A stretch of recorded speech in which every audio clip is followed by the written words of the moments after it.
Hey guys, it's Jackie. Welcome back to my channel. I am filming on my front porch because it's 7:30 at night and I totally ran out of time today and I needed to film this to get the video out to you.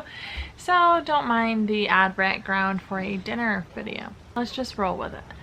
Today's dinner is chicken parmesan easy. So it is a meal that I really love. I have actually made it plenty of times where I pound down the chicken breast, make it really thin, do the egg coating and the breading myself, fry it up, and while it is very delicious, homemade, and doing it that way, it is not a feasible meal for me to do on a regular basis to feed the family of 5. So not only would it cost much more, the effort would be much greater, and I just simply wouldn't do it. So I have used this way to make a quicker chicken parmesan, and it's so good, and it's a $10 dinner.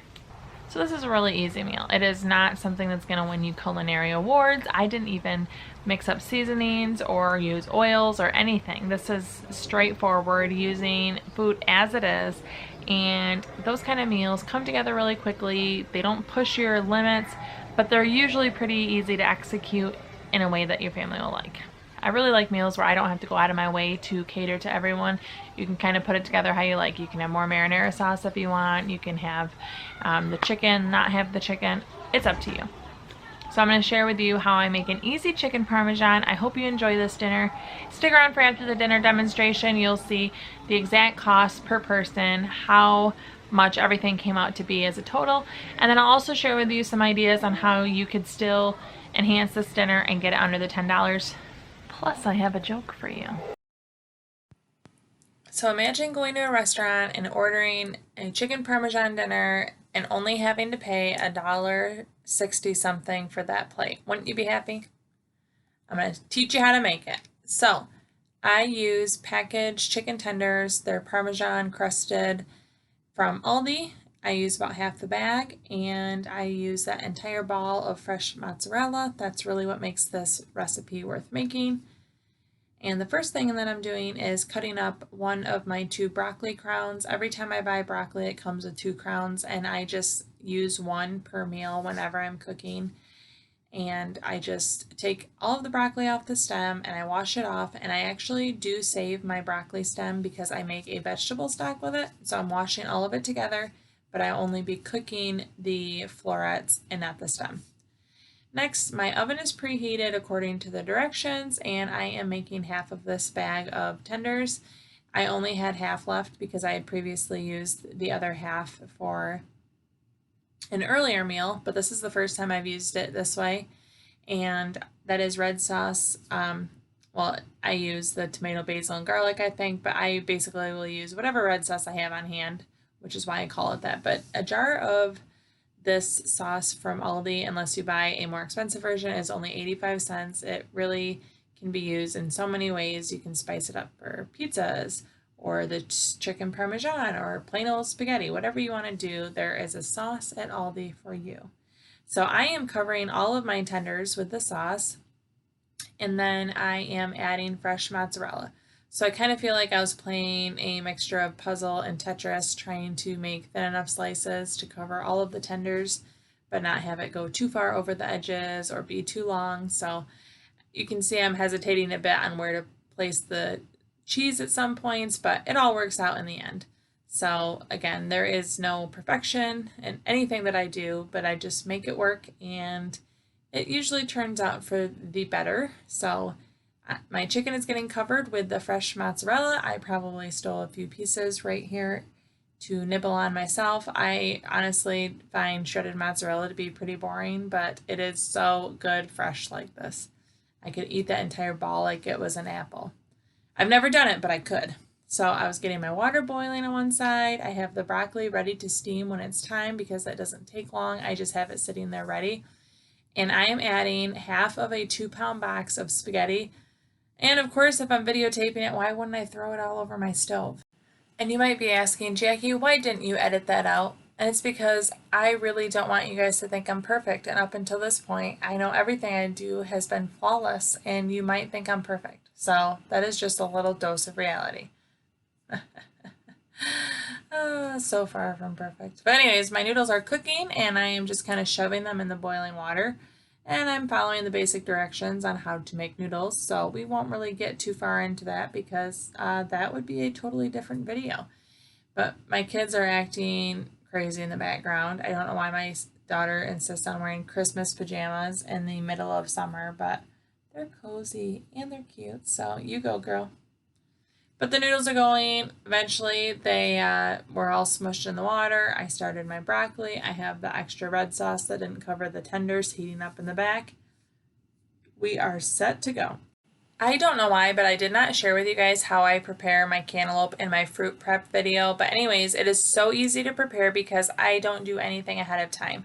This is one of the only fruits that I actually serve on the rind just as it is. I scoop the seeds out and then I cover the rest of the melon with foil because my kids, for whatever reason, really like to eat it off the rind, and it's super easy to serve that way, so I'm not arguing.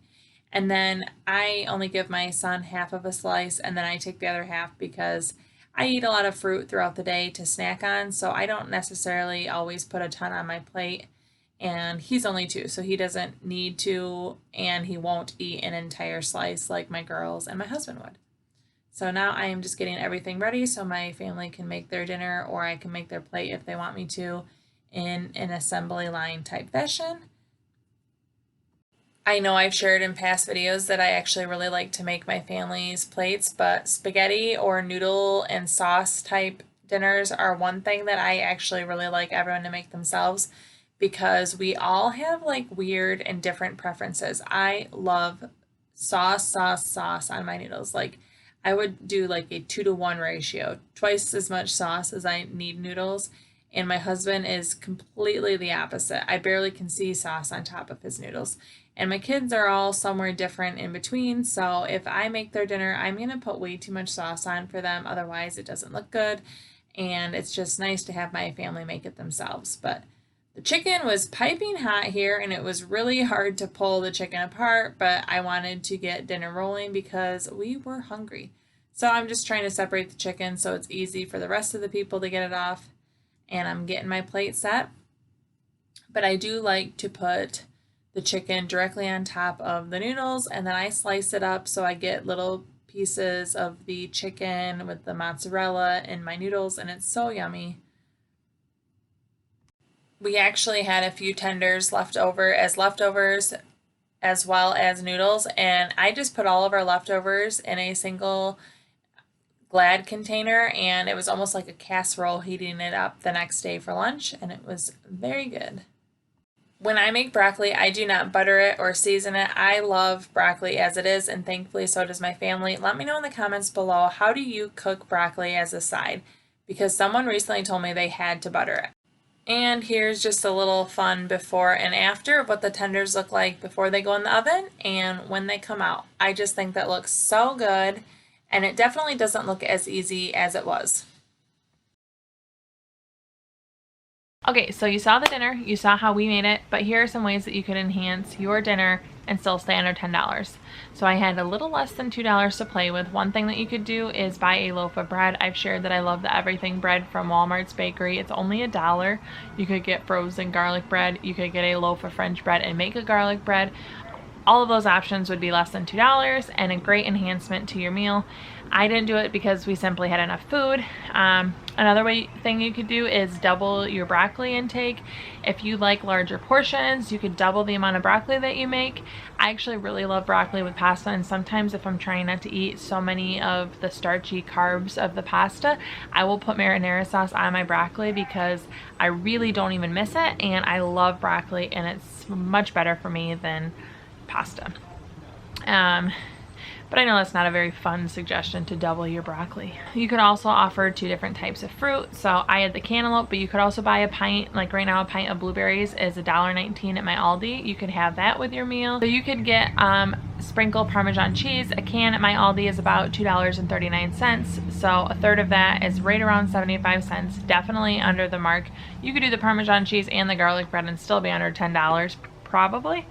Anyways, you could sprinkle that on your noodles, on your chicken, on the broccoli. Probably not the cantaloupe, but you know, you do you.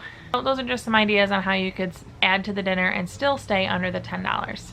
If you like this video, I hope you stick around as a subscriber. Every week I do a $10 dinner, I do a grocery haul, and then I do a different type of a food video. That is new to my channel, but I've decided to stay in the family food lane.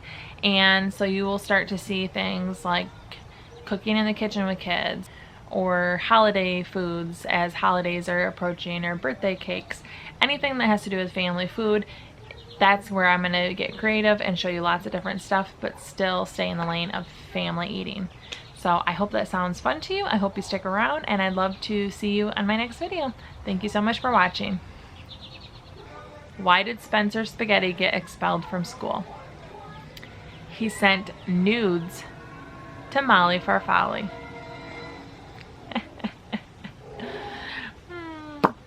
All my other jokes I got from the internet, that one came right from my brain. Sorry.